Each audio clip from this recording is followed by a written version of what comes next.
É muito louco como algumas pessoas que passam pelas nossas vidas têm, de certa forma, um poder de nos marcar, seja para positivo ou para negativo, né? Algumas dessas pessoas passam, outras dessas pessoas passam e fica. E geralmente as que ficam sempre nos deixa algum aprendizado, alguma lição, algum trauma. É muito louco. É muito louco como essas pessoas conseguem nos influenciar de alguma forma, né?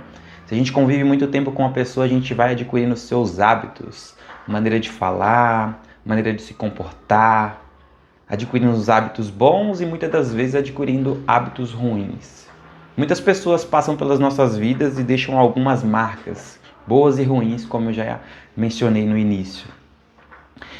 Quando eu era mais novo, eu tinha muita dificuldade de lidar com certas coisas. O meu primeiro ano escolar foi um ano muito complicado.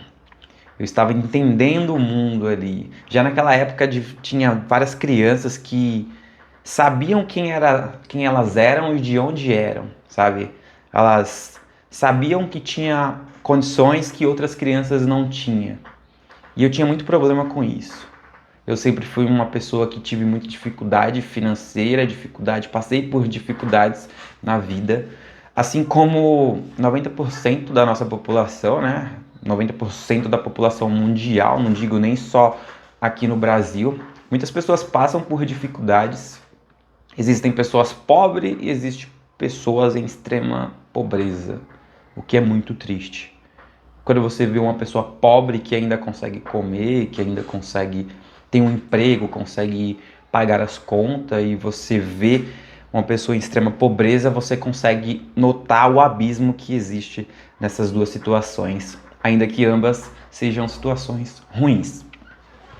Quando eu era novo, quando eu tinha ali uns 8, 7, 8 anos, não me recordo muito bem, eu conheci uma pessoa que me marcou assim profundamente. E é justamente o motivo pelo qual eu estou fazendo esse vídeo. Porque eu queria deixar aqui registrado que, mano, existem pessoas sensacionais no mundo. E pessoas que parece que vieram para fazer a diferença, sabe? Eu quero um dia ser uma pessoa assim. Eu quero um dia ser a pessoa que faz a diferença na vida de outras pessoas. Ali na primeira série eu tive uma professora chamada Gilza. A Gilza, ela me tratava muito bem, como se eu fosse um filho, assim, como se eu fosse alguém da família dela. Mesmo sendo um aluno ali já problemático, que dava trabalho desde a primeira série, ela me incentivava, cara. Primeira série eu já lia, já sabia escrever, já minimamente bem assim, né, pra idade ali, pro momento que eu estava, e ela sempre incentivava e tudo mais. Ela me acompanhou durante primeira, terceira, quarta série. Primeira, segunda, terceira e quarta série, ou foi primeira, terceira e quarta, algo assim. Foram 3 anos que eu tive com ela, 3 a 4. A Gilza, em um determinado momento, ela começou a me olhar diferente no sentido de tipo, eu tenho que ajudar essa pessoa, eu tenho que converter esse menino a ser alguém na vida. Eu encontrei diversas pessoas assim pelo caminho, mas 3 delas me marcaram muito e 3 dessas pessoas foram justamente professores. Eu estudava no Osaka, uma escola que ainda é ativa no meu antigo bairro. Meus irmãos também estudaram lá. Meu sobrinho estudou lá uma temporada. E durante o período ali, por mais ou menos quando eu estava na quarta série, a gente tinha muita dificuldade em casa, né? Meus irmãos e eu compartilhava muitas coisas e tal. Meu pai e minha mãe ensinou a gente assim, apesar de eu ter feito um vídeo recentemente falando sobre o meu individualismo e o quanto o meu individualismo deve ter sido influenciado devido a esse período de dificuldade que eu tive ali em casa com os meus irmãos, né? São 6 no total. Então a gente compartilhava as coisas e tal. Era bem ruim, era uma fase bem ruim. Eu estava na escola em determinado período, sim, eu estudava de manhã, das 7 às 11, e no Osaka tinha das 7 às 11, das 11 às 3, das 3 às 7, e aí tinha o horário da noite, o pessoal mais velho que estudava, que era das 7 às 11 da noite. Tava na quarta série, aprontei, dei um trabalhinho lá na escola e fiquei detido. Não tinha ninguém em casa para me buscar. O pessoal só queria me liberar se alguém fosse me buscar, algum responsável. Não tinha ninguém para me buscar. Eu fiquei extremamente irritado nesse dia, muito nervoso, agressivo, brigando, xingando. E a professora Gilza, que sempre me tratou muito bem, estava estressada também. Eu estava brigando, gritando muito, mas eles não sabiam por que eu estava tão exaltado por ter ficado preso ali. E eu gritava a todo momento que tinha que ir embora, que eles tinham que me soltar, eu queria sair, eu comecei a gritar, bater na carteira, né? Pô, fiquei muito irritado. Foram para a diretoria, chamaram o inspetor, chamaram o diretor e foi aquela confusão. Muita gente ficou olhando para mim assim, uma adolescente, uma criança, né? Uma transição ali para adolescência, pré-adolescência, agressiva, gritando, brigando, e de repente eu comecei a chorar muito, muito, chorar muito, falando que eu precisava ir para casa, eu tinha que ir para casa, eu não podia passar do horário X, eu tinha que chegar lá. E aí, em determinado momento, a galera saiu, só ficou a professora queria saber o que estava acontecendo, por que eu tinha que ir para casa a qualquer custo, e eu contei para ela que eu tinha que passar o tênis que eu estava usando para o meu irmão poder vir para a escola, né? Poder ir para a escola. Então eu estudava de manhã, tinha que descer, trocar de tênis, ele já subia. Então se eu demorasse, ele não ia conseguir ir para a aula. Por que eu estava tão agoniado querendo ir passar o tênis para ele? Não é que eu ia apanhar nem nada do tipo, tá? Eu não ia apanhar. Eu precisava que ele viesse, para que ele fosse para a escola, porque a gente tinha que ter frequência de aula para a gente continuar ganhando o benefício do governo, a minha mãe ganhar o benefício do governo, e também a gente não podia ter 3 faltas, porque senão a gente perdia o leite, né? A escola dava leite nessa época, o programa Leve Leite, eram uns 4 pacotes de leite na época, e cara, isso ajudava muito em casa, fazia muita diferença na nossa alimentação. E aí eu ia pôr falta, ia prejudicar minha família no geral, e a gente ia perder o leite, ia prejudicar minha mãe, que recebia o benefício do governo, que também nos ajudava muito, né? E eu tinha que ir para casa passar o tênis pro meu irmão. A gente compartilhava o tênis, a gente compartilhava roupas, sempre foi assim. E eu lembro que eu ficava com muita vergonha contando para ela que eu não tinha um tênis. Olha, o tênis é do meu irmão, nem era meu, era do meu irmão, mas a gente compartilhava, porque eu não tinha. No período, meu pai não tinha condições de me dar um tênis. Eu usava aquele tênis apertado, extremamente apertado, meu pé. Meu pé, ele já é feio, mas ele é muito mais feio devido à quantidade de tênis apertado que eu usei ao longo da minha infância para adolescência. E então a Gilza conversou com o pessoal lá, saiu de novo da sala, conversou, voltou e me liberou. Fui para casa. No dia seguinte, cheguei atrasado em casa, ainda escutei bastante, passei o tênis para meu irmão, seguiu a nossa vida normal. No dia seguinte, a Gilza voltou e ela me chamou, conversou comigo, perguntou o tamanho viu lá o tamanho do meu tênis, né, do tênis emprestado do meu irmão. E beleza, ficou por isso mesmo. No dia seguinte, no terceiro dia, ela voltou com um tênis novo e me deu um tênis novo, cara. Um tênis novo. E tipo assim, isso eu nunca esqueço, nunca esqueço. Foi um dia muito foda, assim. Eu lembro que ela reuniu com outros professores, não foi só ela, né? Mas foi uma iniciativa dela de tipo, mano, o menino não tem um tênis, então reuniu com os professores lá e me deu um tênis. Parece besteira, galera, mas no lugar onde eu vim, isso é muito comum. Muitas crianças, muitas pessoas lá passavam dificuldade e não tinha um calçado para ir para a escola. Na época, a escola dava um uniforme, mas ainda esse período que eu estava sem tênis, a gente ainda não tinha recebido o uniforme. E aí era muito triste, era frustrante, era vergonhoso para mim, né? Tipo, eu me sentia envergonhado de ter que passar por essa situação. Hoje eu entendo, né, que era um momento de dificuldade da nossa família. Não tinha como. Meu pai é muito foda. Meu pai, ele nunca deixou faltar nada no sentido assim de comida. A gente não passou esse tipo de necessidade, mas acessório, roupas, essas coisas, era muito difícil para ele manter todos os filhos, todos terem, sabe? Não é que a gente nunca teve, a gente já teve, mas estragava e não dava para comprar de imediato, e às vezes tinha que esperar. E aí eu lembro que nessa fase era uma fase muito difícil, eu me sentia muito triste, frustrado, eu me sentia envergonhado, mas ao mesmo tempo grato por ter alguém ali olhando por mim, tipo, toma um tênis, cara. E aí, depois que eu ganhei esse tênis, eu passei a tentar ser a melhor pessoa do mundo ali, tentar fazer as lições, tentar me esforçar muito mais, porque eu sentia aquela dívida de gratidão, né? Aquela coisa de tipo, mano, como que eu vou retribuir isso? Eu não vou conseguir retribuir de outra forma, a não ser tentando fazer o que tem que ser feito da melhor maneira possível, né? Que era ser um bom aluno. Ainda assim, dei muito trabalho após isso, mas essa professora, ela se importava, cara.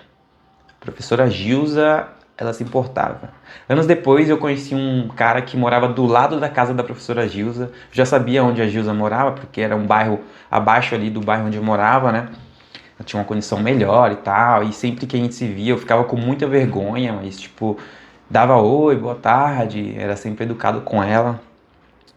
E isso me marcou muito e eu tava ali na cozinha, pô, refletindo, pensando sobre isso e quis compartilhar com vocês o quão foda é, quão importante é ter pessoas por aí que se importa com a gente, sabe? Mesmo sendo uma pessoa muito individualista, eu fiz um vídeo recentemente falando sobre isso, eu entendo a importância de interagir com outros seres, né? Somos seres sociáveis, né? O ser humano é um ser sociável. O ser humano é feito para viver o coletivo, não para viver isolado. A real é essa. Ainda que somos individualistas em algum ponto, ainda que temos nossa própria individualidade, gostamos de algo específico, cada um tem seu gosto, acredita no que acredite, a real é que em algum momento nós iremos precisar um do outro, né? Seja para oferecer um serviço, seja para contratar um serviço, seja para ajudar e de alguma outra forma fazer um favor, ou nada disso, ou simplesmente para se relacionar, para conversar, se relacionar de formas às vezes até um pouco mais profunda, outras formas mais rasas, né? O ser humano, ele sim, precisa um do outro. Somos egoístas em vários momentos, mas a realidade é que a gente precisa um do outro, cara.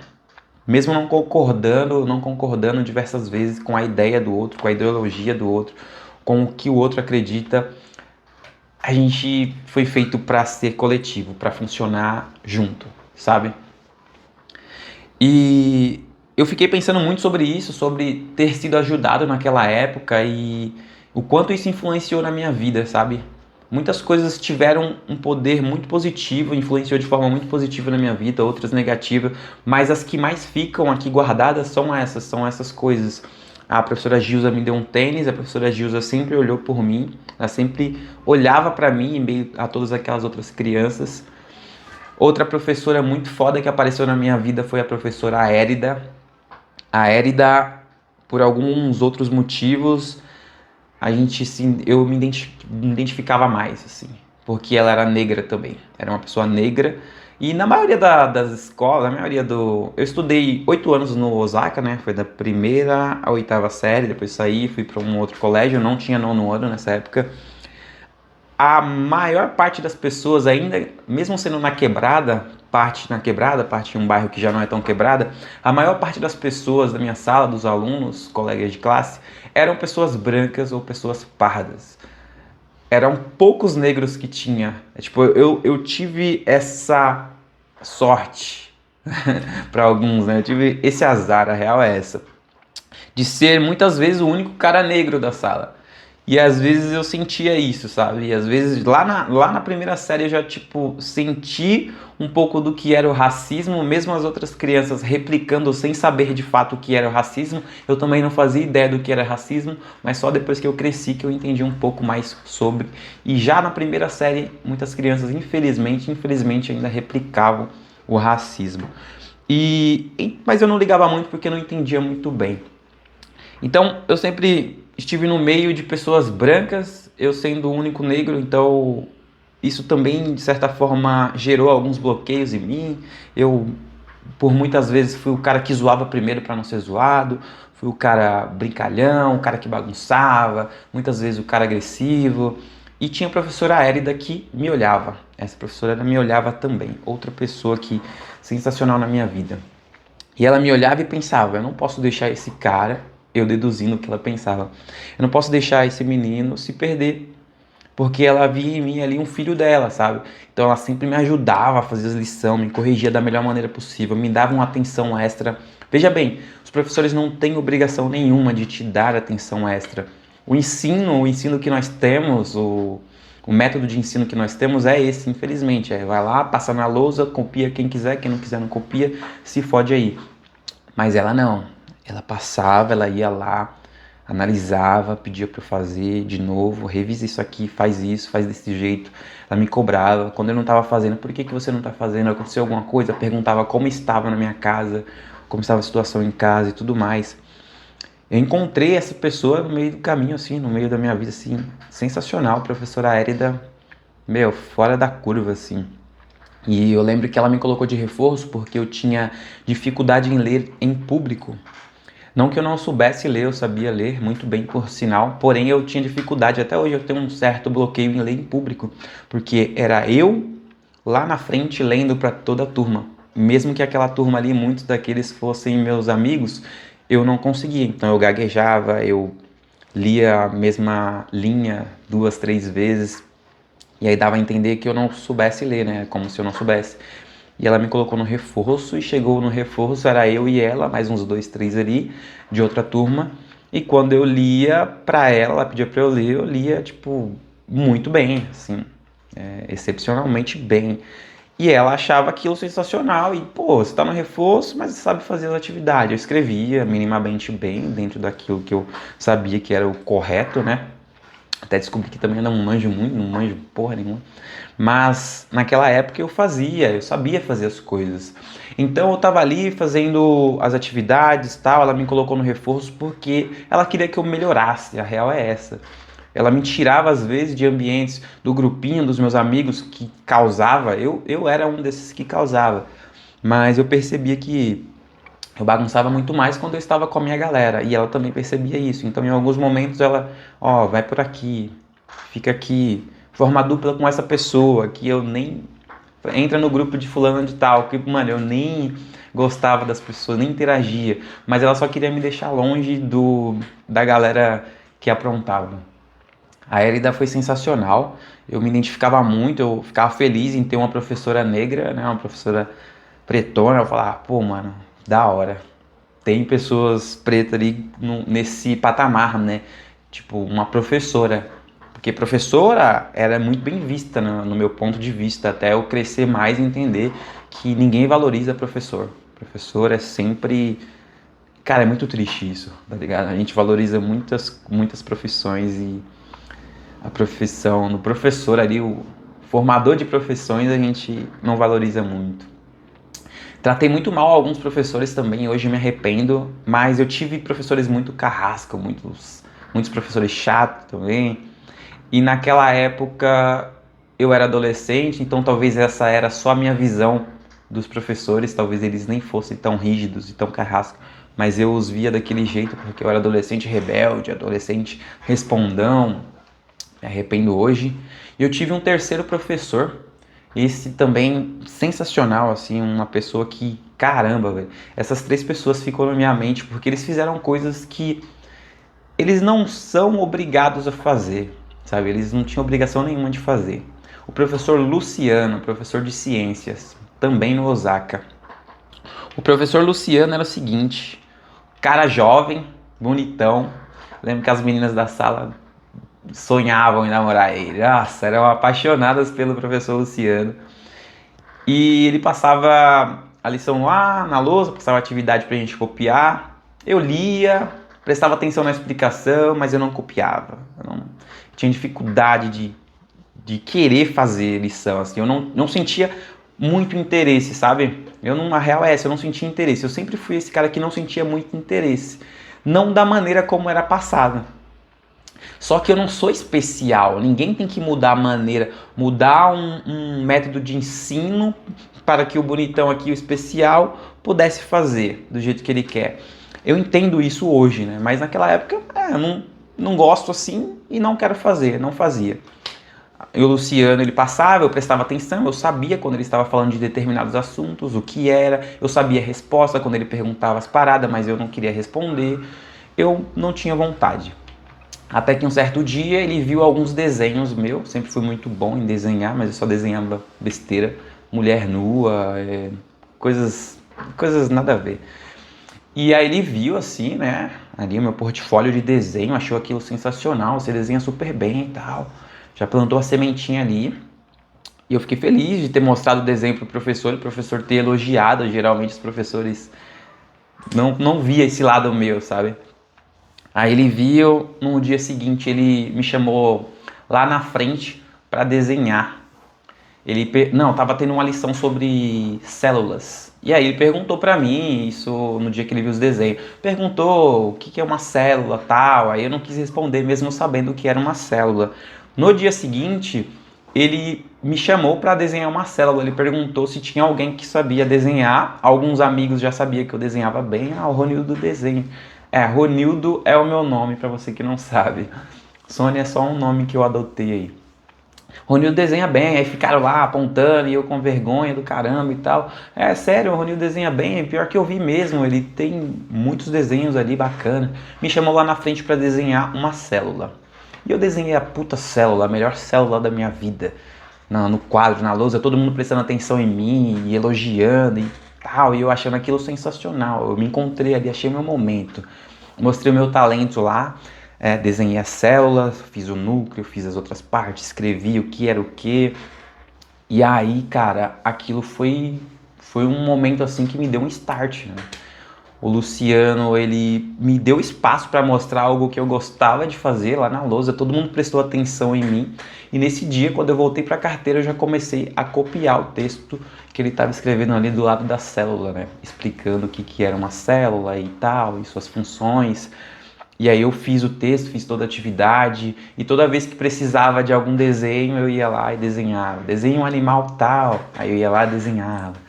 Desenho, tipo, pegava o livro de ciências assim, aí tinha lá os animais, né, com aquelas figuras partidas, onde a gente consegue ver o interior do animal, o que era o que, quais os órgãos e tudo mais. Aí eu ia lá, desenhava, e, pô, me sentia o máximo. O cara viu uma coisa em mim que ninguém via e ele viu uma maneira de me ensinar através de algo que eu gostava. Ele sabia que só passando o texto lá eu não iria copiar, mesmo eu lendo e guardando a informação aqui para mim, mesmo eu sabendo a resposta, eu não queria falar qual era a resposta quando ele perguntava. Então ele arrumou uma maneira de me introduzir ali na atividade de alguma forma. Hoje a gente vai falar sobre tal coisa. Ronildo, vem aqui, desenha tal coisa pra gente, por favor. Desenhava, eu já voltava empolgado para escrever e prestar atenção sobre aquilo. Meu desenho tava lá. Então, esses professores são foda.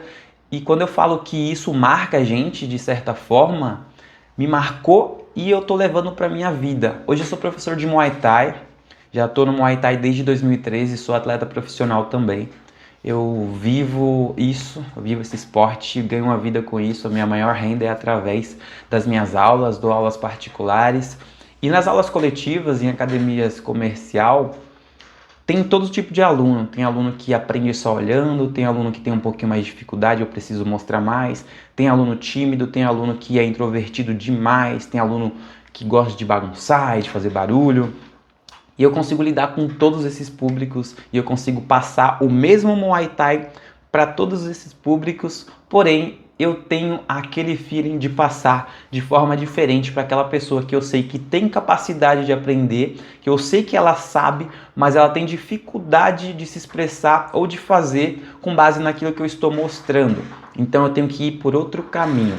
Para esse aluno aqui, eu só mostro, ele vai lá e replica. Para esse outro aqui, eu preciso fazer o movimento, pegar na mão dele, esticar o braço dele e ele vai lá e consegue. Para esse outro aqui, eu preciso pegar uma fita crepe, marcar o chão do tatame, aonde ele tem que pisar. Ó, você tem que pisar aqui, o seu pé esquerdo fica aqui. E eu tento pegar todos e fazer da melhor maneira possível para que todos aprendam o mesmo Muay Thai, ainda que seja ensinado de forma diferente.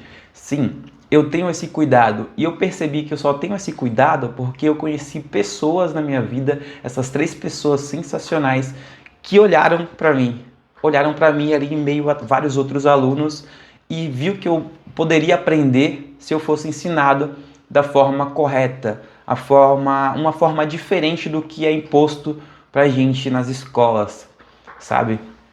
E isso me marcou, me marca e eu levo pra vida. Hoje eu sou uma pessoa muito melhor do que eu já fui. Talvez eu volte aqui algum dia para contar um pouco mais sobre a minha história, sobre quem eu fui e sobre o que eu sou hoje, como eu me comporto. E tudo isso, velho, depois que você fica mais experiente, você começa a raciocinar, a entender o porquê daquela sementinha, o que que aquilo gerou em mim, aquele sentimento, aquela frustração, ou aquele aprendizado. Tudo isso nos forma, né, cara? Tudo isso é sensacional. Eu quis vir aqui trocar essa ideia com vocês porque, cara, eu acho que vale a pena compartilhar. Eu sou muito grato por ter conhecido essa pessoa, a professora Gilza, a professora Érida e o professor Luciano. Vocês fizeram muita diferença na minha vida e se algum dia esse vídeo chegar em vocês, eu espero que chegue, eu não sei, é um vídeo muito longo.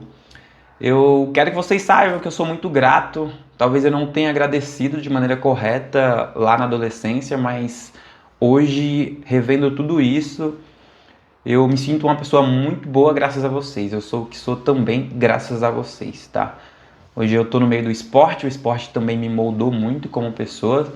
Mas ter encontrado vocês três ali no momento da minha formação, né, como ser humano, ali, como cidadão, né, criança, na fase da adolescência, ter encontrado vocês foi algo sensacional. Muito obrigado, espero que vocês estejam aí continuando fazendo esse trabalho lindo, olhando para as pessoas, para aquele aluno que tem certas dificuldades, ensinando da melhor maneira possível, ainda que não seja a maneira exigida pelo Estado, né? Que esse ensino padronizado, onde vocês não podem sair da curva. E às vezes, se vocês sair da curva, são até punidos. Mas é isso. Muito obrigado. Esse foi o vídeo de hoje. Espero que você tenha gostado. Faz tempo que eu não apareço aqui nesse canal para trocar uma ideia, mas eu achei que seria válido trazer aqui. Se gostou, não esqueça de deixar um like, deixar um comentário, assim o YouTube entende que você gosta desse tipo de conteúdo e recomenda para mais pessoas. Este canal eu vou utilizar para mostrar um pouco mais do meu lado Sony, da minha vida mesmo, assim. Conversar, trocar uma ideia, às vezes eu só quero falar sobre algo, não tem com quem falar, eu venho aqui e falo diretamente para a câmera ou para você aí que está do outro lado me assistindo. Então esse aqui não vai ser o canal onde eu vou trazer o meu lado atleta, vai ser só o meu lado eu. O outro lado, a versão do Sony que muitas pessoas não conhecem. A versão do Sony leitor, do Sony que estuda, se informa, a versão do Sony que está tentando mudar de vida, a versão do Sony que está evoluindo física, mentalmente, financeiramente, a versão do Sony brincalhona, zoeira, nada aqui vai ser 100% voltado para o esporte, beleza? Eu vou colocar uma capa bacana no layout aí a capa mesmo do canal do YouTube com o meu lado Sony mesmo. Eu vou procurar fazer uma arte bacana aí para compartilhar com vocês, beleza? Já falei demais, muito obrigado novamente e tchau!